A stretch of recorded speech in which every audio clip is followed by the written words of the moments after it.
কিন্তু এমন যে একটা বিশাল ষড়যন্ত্র যেভাবে আমাদের ঘাড়ের উপর এসে পড়লো, মানে এত অল্প সময়ের মধ্যে এত কিছু ঘটে যাচ্ছিল, এবং মানুষের মনকেও আসলে বিভিন্নভাবে চারিদিক থেকে প্রচার প্রপাগান্ডা করে বিষে তোলা হলো, যেটা সত্যি কথা। আপনি যদি বলেন ব্যর্থতার কথা, ওখানেই আমাদের সবচেয়ে বড় ব্যর্থতা ছিল যে আমরা আসলে এটা ওইভাবে এটা গভীরতাটা বুঝে উঠতেই পারিনি। এত অল্প সময়ের মধ্যে এত ঘটনা ঘটে যাবে এটা আমরা বুঝতে পারিনি, এবং আমরা আসলে ওই শকের মধ্যেই ছিলাম কাইন্ড অফ। এক একটা হতাহত ঘটনা ঘটতো, আসতো আমাদের কাছে, এবং আমরা পুরা যে কি অবস্থা হতো, চারিদিকে আমাদের কলিগরা, মানে সবার চেহারা আপনার ভেঙে যেত, যেটা কি আর একটা ঘটনা এরকম হলো, কেন হচ্ছে।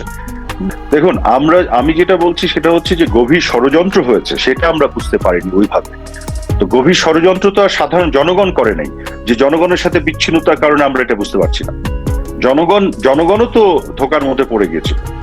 আমি কখনোই মনে করি না যে আমাদের জনগণের সাথে বিচ্ছিন্নতা তৈরি হয়েছিল বা ছিল, অবশ্যই আমাদের সংযোগ সবসময় ছিল। কিন্তু যেটি হয়েছে যে গভীর ষড়যন্ত্রটা বুঝতে না পারার মূল কারণ যেটি হচ্ছিল, ষড়যন্ত্রকারীরা এত ব্যাপকভাবে এই ষড়যন্ত্র করেছে, এত টাকা পয়সা তারা ঢেলেছে, এবং এগুলো তো এখন একটু একটু করে বের হচ্ছে, একটু একটু করে কিন্তু বের হচ্ছে। ব্রিগেডিয়ার সাখাওয়াত সাহেবের বক্তব্যে কিন্তু বের হয়েছে 7.62 সিভিলিয়ানদের আর্ম করা হয়েছে। সেই সিভিলিয়ান কারা? যারা আনসার ক্যাম্পে যে আনসারকে গেট থেকে গুলি ছুড়ে আনসারদের আহত নিহত করেছে। তো আপনার আইন শৃঙ্খলা বাহিনীদের উপরে খাড় কাদের ছিল? কারা পুলিশকে আক্রমণ করেছে? তো 7.62 যারা গুলিটা করেছে তারা তো ওই পক্ষ, এই সন্ত্রাসীরা। তো এই জিনিসগুলো কিন্তু বুঝে ওঠা একটু কষ্টই ছিল তখন। তো সেটা আমাদের অবশ্যই ব্যর্থতা ছিল, এবং অবশ্যই আমি মনে করি আমাদের দায়ও ছিল। দায় আমাদের নিতে হবে। আমরা যখন সরকারে ছিলাম আমাদের দায় আছে, কিন্তু এই দায় স্বীকার করেছিলাম বলেই আমরা জুডিশিয়াল কমিটি করেছিলাম তদন্তের জন্য, জাতিসংঘকে আহ্বান জানিয়েছিলাম, প্রত্যেকটি আহত নিহত পরিবারের পাশে দাঁড়িয়েছিলাম, আহতদের পাশে মাননীয় প্রধানমন্ত্রী গিয়েছিলেন, তাদের সুচিকিৎসার ব্যবস্থা করেছিলেন। আমরা দায় নিয়েছিলাম বলেই এই কাজগুলি আমরা করেছিলাম, এবং এখনো আমরা বিচার চাই। আমাদের কথা হচ্ছে যে বিচারটা হতে হবে।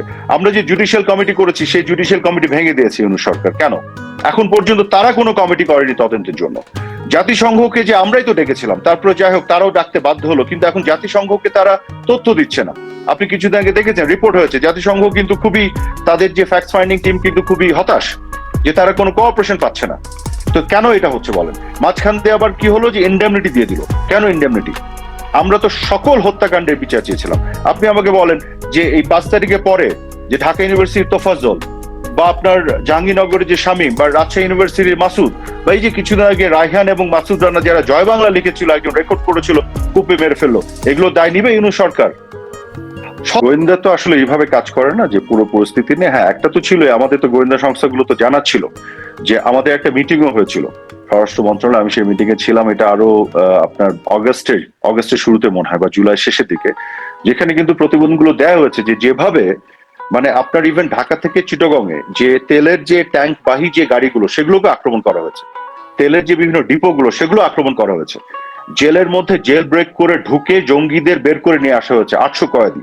তো এগুলো কিন্তু পুরো একটা, আমরা কিন্তু আজ করতে পারছিলাম না একবারে সেটা না, করছিলাম যে এগুলো তো কোনো শান্তিপূর্ণ আন্দোলনের লক্ষণ না, এখানে তো একেবারে জঙ্গিবাদী একটা মহাপরিকল্পনা নিয়ে তারা নেমেছে, এবং এক ধরনের যুদ্ধ ঘোষণা করে। এবং আজকে কিন্তু তারা এটা স্বীকার করছে যে এত পুলিশ হত্যা না করলে, ধ্বংসযজ্ঞ না চালালে আপনার এইভাবে কি তাদের নাকি তাদের কথিত বিপ্লব সফল হতো না। তো কোটা আন্দোলনের বিষয়টা যে একটা জাস্ট কাভার ছিল, হ্যাঁ, পিছন দিকে যে ব্যাপারগুলি ছিল এগুলো প্রতিবেদনে উঠে এসছে, একেবারে আসেনি সেটা ঠিক নয়। আওয়ামী লীগ ভেঙে পড়েনি, আওয়ামী লীগ আছে, আওয়ামী লীগ ছিল এবং আওয়ামী লীগ থাকবে। বিষয়টি যেটি হয়েছে যে একটা মানে অল অফ এ সাডেন, এই যে এত অল্প সময়ের মধ্যে যে মানে যে ষড়যন্ত্রটা, এটা তো পিছন থেকে দীর্ঘ পরিকল্পনা ছিল, এবং যে পরিমাণ আপনার এখানে ইনভেস্টমেন্ট হয়েছে দেশি বিদেশি চক্র, যে কারণে যেটা হচ্ছে কি যে আমরা তো ধরেন যারা অসাম্প্রদায়িক রাজনীতি করি, আমরা তো সবসময় এই জঙ্গিদের টার্গেট ছিলাম। তো যেভাবে আমাদেরকে এই পতনের দিকে নিয়ে যাওয়া এবং জঙ্গিদের ছেড়ে দিয়ে আমাদেরকে একটা ঝুঁকির মধ্যে ফেলে দেওয়া হলো, তো যে কারণে আপনি খেয়াল করে দেখেছেন যে যারাই এই ঝুঁকিকে মোকাবেলা করার জন্য আমাদের বিভিন্ন পন্থা অবলম্বন করতে হচ্ছে সাময়িকভাবে। আমরা যদি নিজেদেরকে সেফ অ্যান্ড সিকিউর না করি, আমরা তাহলে ইভেন্চুয়ালি রিঅর্গানাইজ, রিগ্রুপ করে ফাইট ব্যাক কিভাবে করব? যারা সেটা করতে পারেনি তাদেরকে কিন্তু আপনার জেলে ঢুকে রেখেছে, মিথ্যা মামলা দিয়েছে। প্রত্যেকটি আওয়ামী লীগের নেতাকর্মীর বাসা আপনার আক্রমণ করা হয়েছে, লুটতারাজ করা হয়েছে। গোটা বাংলাদেশে আওয়ামী লীগের সমস্ত অফিস যেগুলো আছে সেগুলো ভেঙে ফেলা হয়েছে। আমার বনানীতে যে অফিস যেটি ছিল সেটা পুরোটা আপনার লুট করা হয়েছে, এবং সবকিছু আপনার নিয়ে গেছে, কম্পিউটার এবং ভেঙে চুরে রেখে চলে গেছে। তো এই ধরনের আক্রমণের মুখে আপনি কি করবেন? এই ধরনের আক্রমণের মুখে আমি মনে করি যে আমাদেরকে অবশ্যই নিজেদেরকে জঙ্গিদের ঝুঁকির মুখে আমাদেরকে অবশ্যই কৌশলগতভাবে সেই অবস্থা নিতে হয়েছে। কিন্তু আমরা আওয়ামী লীগ ছিল, আছে এবং থাকবে। আওয়ামী লীগ তাসের ঘরের মতন ভেঙে পড়েনি। আওয়ামী লীগ মোকাবেলা করেই বাংলাদেশ এবং জনগণের স্বার্থে আওয়ামী লীগ কাজ করবে। যারা দেশে কোনো না কোনো ভাবে দেশের ভিতরে আটকে গেছেন, তারা কি দিক নির্দেশনা দিতে পারছেন? আওয়ামী লীগের শীর্ষ পর্যায়ের কত নেতা, সাবেক মন্ত্রী, এমপি, তারা তো সব জেলে। তারা কি দিক নির্দেশনা দিতে পারছেন? বরং না, কেউই নিরাপদে নাই, কেউ ভালো অবস্থায় নাই, এতটুকু আপনাকে বলতে পারি। আপনার এমন একটা পরিস্থিতিতে সবাইকে নিজেকে সিকিউর করতে হয়েছে, কেউ নিরাপদে এবং ভালো অবস্থায় নাই। বরং আমি বলছি যে যারা সেই ঝুঁকি মোকাবেলা করে কিছুটা নিজেকে সিকিউর করতে পারছেন, তারাই হয়তো এখন অনেক ক্ষেত্রেই নেতা কর্মীদের সাথে যোগাযোগ করে তাদের পাশে দাঁড়াতে পারছেন। কাজে দেশে থেকে আপনি যেটা বলছেন, একেবারে সামনাসামনি মুখোমুখি হয়ে ওই বীরত্ব দেখানো দেখে আপনি জেলে ঢুকবেন, আপনাকে মেরে ফেলবে, আপনাকে হত্যা করবে, তখন তো আপনি কিছুই করতে পারবেন না। কাজে এখন আমি মনে করি যারা নিজেদেরকে কিছুটা নিরাপদ জায়গায় রাখতে পেরেছেন, তারাই বরং এখন কিছু তাদের সীমাবদ্ধ সাধ্যের মধ্যে চেষ্টা করছেন যোগাযোগ করে বিভিন্ন জনের সাথে। আমরা তো যোগাযোগ করছি তো বিভিন্ন নেতা কর্মীদের সাথে। মাননীয় প্রধানমন্ত্রী কিন্তু তৃণমূলে বিভিন্ন জনের সাথে যোগাযোগ করছেন এবং কথা বলছেন, তাদের পাশে থাকার জন্য উনি আছেন এবং বিভিন্ন জনের মাধ্যমে চেষ্টা করা হচ্ছে তাদের বিভিন্ন ধরনের সহায়তা প্রদান করার। তো কাজেই এইটা কিন্তু ঠিক না যে আওয়ামী লীগের সবাই সবকিছু ছেড়ে চলে গেছে। যারা বরং সিকিউর করেছে, নিরাপদ করছে নিজেকে, তারাই এখন করতে পারছেন কিছুটা হলে। তাদেরও সীমাবদ্ধতা আছে, কিন্তু যারা পারেননি তারা তো সব আপনার জেলের মধ্যে, তারা তো আরোই পারছেন না, তাই না? তবে এটা খুবই সত্যি কথা, গোটা বাংলাদেশে আওয়ামী লীগের তৃণমূলের কর্মীদের উপরে যে আঘাত নেমে এসছে, যেভাবে তারা অন্যায় অত্যাচার করছে এবং আক্রমণ করছে, এইটা তো এখন দেশের মানুষ বিশ্ব দেখছে। হ্যাঁ, এই ধরনের সাংগঠনিক কিছু দুর্বলতা তো অবশ্যই ছিল, আমি এটা অস্বীকার করব না যে সব জায়গাতে আমরা সাফল্যের সাথে সবকিছু করেছি। অবশ্যই আমাদের ব্যর্থতা ছিল, আমাদের ভুল ভ্রান্তি ছিল, কিন্তু এই যে ঢালাও অভিযোগ যেগুলো, সেগুলো আমি মনে করি না এগুলো ঠিক। তবে আওয়ামী লীগের প্রশাসনের উপরে যেটি বলছে, রাষ্ট্র পরিচালনার ক্ষেত্রে তো অবশ্যই প্রশাসনের একটা বিষয় থাকে, সেটা সাথে নিয়ে কাজ করতে হয়। আর দল এবং সংগঠনের ক্ষেত্রে সেটা সাংগঠনিক ভাবে বিষয়গুলি দেখতে হয়। তবে সব মিলিয়ে আমি যেটি বলবো যে কিছু কিছু বিষয় যেভাবে ঢালাও ভাবে বলা হয়, সেটা তথ্যপত্র এবং আপনি যদি একেবারে স্পেসিফিক্যালি দেখেন, সেক্ষেত্রে সব ক্ষেত্রে হয়তো এগুলো সঠিক মনে হবে না। But at the same time আমি মনে করি অনেক ক্ষেত্রে ভুল ভ্রান্তি ব্যর্থতা এগুলো তো ছিল, চলার পথে এগুলো হয়। আমরা এটা দাবি করতে চাই না যে আমরা কোনো ভুল করিনি, অবশ্যই না। আমাদের অনেক ভুল ছিল, ভুল করেছি, ভুলগুলো হয়েছে, সেগুলো নিয়ে আলাপ করছি আমরা, সেগুলো নিয়ে আমরা অ্যানালাইজ করি ভবিষ্যতে কিভাবে এখান থেকে শিক্ষা নেওয়া যায়, সেই জিনিসগুলো থেকে সেগুলো যাতে আবার না করা যায়, সেগুলো নিয়ে আমাদের আলাপ আলোচনা চলে। দেখুন, একটা জিনিস আমি এর আগে একটা ইন্টারভিউতে বলেছি, আবার বলি, আপনি ভুল থেকে ইতিবাচক কিছু কখন আনবেন? যখন আপনি ভুলটা স্বীকার করবেন, যখন যদি ভুল হয় সেটা যদি আপনি স্বীকার করেন, সেখান থেকে যদি আপনি শিক্ষা নেন এবং আপনি ভবিষ্যতে যদি সেটা না করেন। এত দোষের বিষয়, এই প্রাণগুলি ঝরলো কেন? যার এটার জন্য দায়ী, দোষী, সেটাকেই তো আপনার শুধরানোর একমাত্র রাস্তা এই মুহূর্তে যে আপনার একটা তদন্ত করতে হবে, স্বচ্ছ এবং নিরপেক্ষ প্রক্রিয়া, এবং দোষীদের সাজায় আওতায় আনতে হবে। সেই প্রক্রিয়া তো আমরা শুরু করেছিলাম, সেই প্রক্রিয়া তো অফ করে দিয়েছে। আমি তো আগে আপনাকে বলেছি, আমরা যখনই যে অবস্থায় ক্ষমতায় ছিলাম, থাকাকালীন সময় যা কিছু ঘটেছে সেখানে তো আমরা দায় নিচ্ছি, দায় স্বীকার করছি, এবং দায় স্বীকার করেছি বলেই তো আমরা তদন্তের ব্যবস্থা করেছিলাম, আমরা জাতিসংঘকে ডেকেছিলাম, দায় স্বীকার করেছিলাম বলেই তো আমরা হতাহত যারা হয়েছিল তাদের পরিবারের পাশে দাঁড়িয়েছিলাম। এটা তো দায় আছে বলেই সেটা আমরা স্বীকার করে সেটা আমরা করেছিলাম। কিন্তু আপনি যদি ধরেন যে দোষ আমরা করিনি, সে দোষ দিয়ে যে অপরাধ আমরা করিনি সে অপরাধে অপরাধী করেন, সেখানে আমার বক্তব্য হচ্ছে যা ঘটেছে তার বিচার হতে হবে, বিচারের পরে সিদ্ধান্ত হবে কে দোষী এবং কে অপরাধী, এবং অপরাধীদের বিচার করে সাজা দেওয়ার মধ্য দিয়েই এই একমাত্র এই দায় আপনার নিষ্পত্তি হবে। এই দায় আমাদের সবার, আমরা সেটার পক্ষে আছি, সেটা পক্ষেই ছিলাম, আগামীতেও থাকবো। কিন্তু এই সরকার, ইউনূস সরকার তো এটা করছে না, তারা কিন্তু এটাকে ব্যবহার করছে। ছাত্রদের বা যারা এখানে মৃত্যুবরণ করেছে, হতাহত হয়েছে, সেই বিষয়গুলোকে তারা ব্যবহার করে রাজনৈতিক প্রতিপক্ষ হিসেবে আওয়ামী লীগের বড় বড় নেতাদেরকে মিথ্যা মামলা দিয়ে জেলে রেখেছে। আসল যে কালপ্রিট যারা, তাদেরকে তো তারা ধরছে না। তাহলে তো বোঝাই যাচ্ছে যে এদের উদ্দেশ্যটা কি। এরা তো এই হত্যাকাণ্ডের বা যেগুলো ঘটেছে এগুলো বিচার করছে না, আমরা করতে চেয়েছিলাম। এরা তো আপনার ইন্ডেমনিটি দিয়ে দিচ্ছে, এরা তো সত্যিটা বের করতে চাচ্ছে না। তো এবং আজকে যারা আহতদের যে আর্তনাদ, সেই ফ্যাক্ট ফাইন্ডিং কমিটিকে আপনি কেন তথ্য দিচ্ছেন না? আপনি যদি শোনেন, আপনি ওইটাই তো আপনাকে বললাম যে এটা ইনভেস্টিগেট করে যে আসল কালপিট ধরতে হবে, সেই কাজে কিন্তু তাদের মনোযোগ নাই। তারা কি করছে?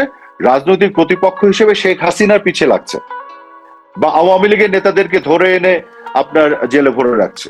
অর্থাৎ তারা পলিটিক্যালি, রাজনৈতিক অস্ত্র হিসেবে এগুলোকে ব্যবহার করছে। কিন্তু সত্যিকার অর্থে যে বিচার তদন্ত, যেটা আমরা শুরু করেছিলাম জুডিশিয়াল কমিটি করে, তারা সেই জুডিশিয়াল কমিটি ভেঙে দিয়েছে। তো তারা নিজেরাও তো নতুন করে করেনি, তদন্তটা করলো না কেন তারা? জাতিসংঘকে কেন কোঅপারেট করছে না তারা? তাই না? কাজেই তারা ওই কাজটা না করে এই যে আইসিটিতে যেটা করছে, তো রাজনৈতিক ভাবে ব্যবহার করা। আপনার বলে তো আওয়ামী লীগ যত বড় বড় নেতাদের ধরেছে হত্যা মামলা দিয়ে, আপনি নিজে বিশ্বাস করেন এরা হত্যা করেছেন? তার মানে এটাই তো হচ্ছে নতুন বাংলাদেশের সংজ্ঞা তারা তৈরি করলো, যেখানে আইনের শাসন বলে কিছু নাই। তারা যে এত কথা বলে এসছে, আমাদেরকে দোষ দিয়েছে যে আইনের শাসন, গণতন্ত্র, মানবাধিকার, তো এখন এসে আবার ওই একই কাজ করছে। তো মামলায় জামিন পেলে পাবে, যার যে দোষ আছে সেভাবে আইনি প্রক্রিয়ায় তাদেরকে নিতে হবে। যদি নির্দোষ হয় নির্দোষ হবে, দোষ হলে সাজা হবে। সেটা না করে একটা হচ্ছে মব তৈরি করে হত্যা করছে, খুন করছে, জঙ্গিদের লেলিয়ে দিয়েছে, আর হচ্ছে যাদেরকে হাতের কাছে পাচ্ছে মিথ্যা মামলা দিয়ে ধরে জেলে ভরছে, আর সেই মামলা মিথ্যা মামলা দিয়ে চাঁদাবাজিও চলছে। এই তো আজকের নতুন বাংলাদেশ। বাংলা লীগ যখন সরকারে ছিল তখন আওয়ামী লীগের ফরেন পলিসি একটা ছিল, ডিপ্লোমেসিটা এরকম ছিল, আমরা সকলের সাথে সম্পর্ক রেখেছি এবং আমাদের বক্তব্যটা খুবই সুস্পষ্ট ছিল যে কারোর সাথে শত্রুতা নয়, সকলের সাথে বন্ধুত্ব। তো চায়নার সাথে আমাদের বন্ধুত্ব ছিল। ফিউচারে আমরা আবার যদি রাষ্ট্র ক্ষমতায় আসি, আমাদের তাই থাকবে। কারণ আমাদের কথা হচ্ছে বাংলাদেশের সাথে যে দেশের সাথে যে ধরনের সম্পর্ক তৈরি করতে হবে সেটা আমরা করবো, এবং সেটা আমরা করেছিলাম। আমাদের চায়নার সাথে বাণিজ্যিক সম্পর্ক ছিল, বাংলাদেশে অনেক ইনভেস্টমেন্ট তারা নিয়ে এসেছিল। পার্শ্ববর্তী দেশ হিসেবে ভারতের সাথে একটা বিশাল সম্পর্ক আমাদের ছিল, আমাদের সবচেয়ে বড় আপনার নেইবারিং কান্ট্রি। পাশ্চাত্যের বিভিন্ন দেশের সাথে সম্পর্ক ছিল, মিডল ইস্টের সকল দেশের সাথে সম্পর্ক ছিল, টার্কির সাথে আমাদের সম্পর্ক ছিল। তো এটা তো একটা ডিপ্লোম্যাটিক রিলেশনশিপের ব্যাপার। এটা তো আসলে দল হিসেবে আওয়ামী লীগের সাথে সম্পর্ক যতটা না, তার চেয়ে আপনার দেশ হিসেবে বাংলাদেশের সাথে আমরা রাষ্ট্র পরিচালনার ক্ষেত্রে কিভাবে ডিপ্লোমেসিটা করেছি, বিষয়টা সেরকম। কিন্তু ধরেন চায়নার সঙ্গে বেশ কিছু বিষয় রয়েছে, ভারতের সঙ্গে আবার সেগুলো কন্ট্রাডিক্টরি রয়েছে। তো সেই ক্ষেত্রে পররাষ্ট্র নীতিতে সরকারের অবস্থান নিয়ে কি কোনো সংকট তৈরি হয়েছিল? না, আপনাকে একটা জিনিস বুঝতে হবে, ভারতের সাথে চায়না তো অবশ্যই এক ধরনের সমস্যা আছে। তারপরে আবার ভারত এবং চায়না দুটো দোষী কিন্তু আবার ব্রিক্সে আছে। দেখুন, ভারতের সাথে আমেরিকার এত ভালো সম্পর্ক, বিশেষ করে মোদী সরকারের সাথে, ইভেন ট্রাম্প যে নতুন করে ইলেক্টেড হয়ে আসছে তাদের, কিন্তু আবার ভারত কিন্তু আবার ব্রিক্সে আছে, যেটা নিয়ে আপনার আমেরিকান গভর্নমেন্টের বেশ কিছু সমস্যা আছে। তো এটা তো আপনার সবকিছু একই জায়গায় অ্যালাইন হবে। আন্তর্জাতিক সম্পর্কের ক্ষেত্রে বিষয়টা এরকম না। আপনাকে আন্তর্জাতিক সম্পর্কগুলো দেখতে হবে আপনার দেশ এবং দেশের মানুষের স্বার্থে। সব যে জায়গাটা নিতে হবে সেইভাবে আপনি সম্পর্কগুলো তৈরি করবেন। এমন না যে আমি আমেরিকার পক্ষে, এই জন্য সবকিছু আমেরিকা যেদিকে যেভাবে চিন্তা করে সেদিকে থাকবো, বা আমি রাশিয়ার পক্ষে সেভাবেই থাকবো। মাননীয় প্রধানমন্ত্রী শেখ হাসিনা কি করেছিলেন?